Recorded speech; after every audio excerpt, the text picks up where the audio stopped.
Otherwise, Mullah, see the danger of this argument. Tomorrow, Mullah's parliament says that we are the constituent assembly. They can do away with basic structure. No, the point I'm making is a more fundamental point which impacts the future of our country. If you in principle say that a parliament can convert itself into a constituent assembly, then where do we go from there? Forget about this case. I'm far more worried about our future. Parliament acts in the same capacity as a constituent assembly when exercising the power of amendment under the said article. This argument does not take stock of the admission made on behalf of the respondents that the entire constitution cannot be repealed or abrogated by the amending power. Indisputably, a constituent assembly specially convened for the purpose would have the power to completely revise, repeal, or abrogate the constitution. That shows that the amending power under 368 cannot have the same powers as a constituent assembly. Even assuming that there is a reference on the nature of the power being enacted between enacting a law and making an amendment, both the powers are derived from the Constitution. The amending power has been created by the Constitution itself. It can only exercise those powers with which it has been invested. And if that power has limits, it can be exercised only within those limits. So you have a clear distinction between the exercise of constituent power and the exercise of legislative power, which is what I said in the beginning to your lordships. Parliament, while enacting a law, functions within the contours of the Constitution. A constituent assembly has no constitution in place. It has every right to do what it likes till such time as the Constitution is framed. So at no point in time in law can a legislative assembly be converted into a constituent assembly as a matter of law.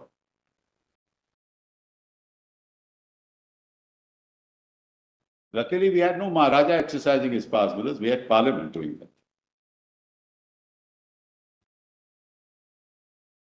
And Now, even when Parliament amends the Constitution, yes, it's not exercising powers as a constituent assembly. That's correct. It may be exercising a constituent power. That's correct. The power to amend, but because it's a power which is restricted, you are subservient to the Constitution. That's right. And therefore, you're bound by the provisions of the Constitution, by virtue of which your power to amend the Constitution is circumscribed.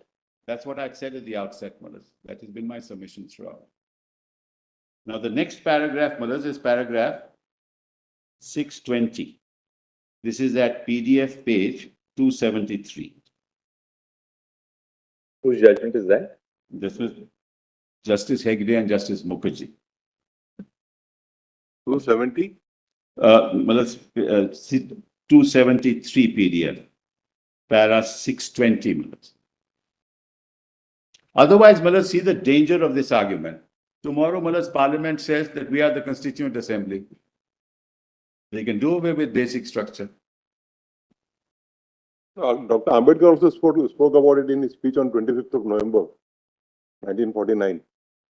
I'm sorry, but I didn't get your note. Dr. Ambedkar, Yes, while presenting the final draft yes, on 25th of November 1949, yes, also spoke about this aspect yes, yes. in his Yes, concluding I think speech. we have it, I think. We have it, I think, in volume 8. I just come to that. No, the point I'm making is a more fundamental point which impacts the future of our country. If you in principle say that a parliament can convert itself into a constituent assembly, then where do we go from there? Forget about this case. I'm far more worried about our future. Parliament can never say that, because that constituent assembly is a political process, which I said at the beginning. It's a political process in the context of the aspirations of all those participating in the constituent assembly as to what the state should be like. How do you meet the aspirations of the different segments of the community which have to be met, and what kind of provisions should be put in place? So it's the genesis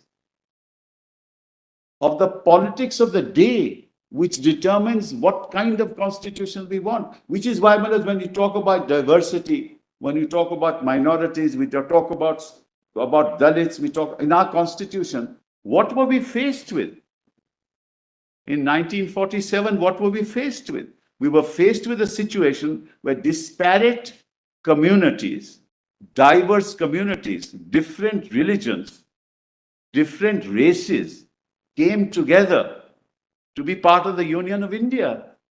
And their aspirations had to be met. So you had provisions for the Dalits, you have provisions for the minorities. You had provisions dealing with reservations, the scheduled castes, the scheduled tribes. That's a political process. That's why our constitution is what it is. Unlike, as I told, in Europe, it was an entirely different process. Here it was an amalgamation of colors to be united as one, which is the Tiranga. That's what it is.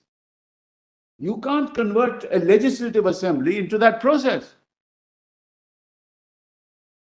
But equally, Mr. Sibal, to completely divorce the power of amendment from the political process inherent in the amending power, Yes, of course, would not be appropriate, because there's no strict dichotomy in that sense between the exercise of the constituent power itself being traceable to the political process and the power of a constituent assembly being entirely political in its nature. The constituent power itself of Parliament to amend the constitution is a political power. I agree entirely. Absolutely right. We're not saying you can't amend, because it's not our case. You can. But when Parliament amends according to you, it is not exercising the powers of a constituent assembly. That's all that I'm saying. That's all that I'm saying. It's not converting itself. And then it has to function within the Constitution of India. I'll come to that later. We're at a stage, Malaz, where a CO is issued. The Constituent Assembly is untrammeled. That's right. It's as if it is working on a clean slate. That's correct. Absolutely. Absolutely, Malaz. And the judgment says so, Malaz. That is not bound by anything. Bound by the representatives of the Constituent Assembly who have common aspirations to draft a constitution for the future of the people of the country. Which is why diversity, protection are fundamental to our constitution. For this reason, this very reason. So you want to take away that, that's very dangerous.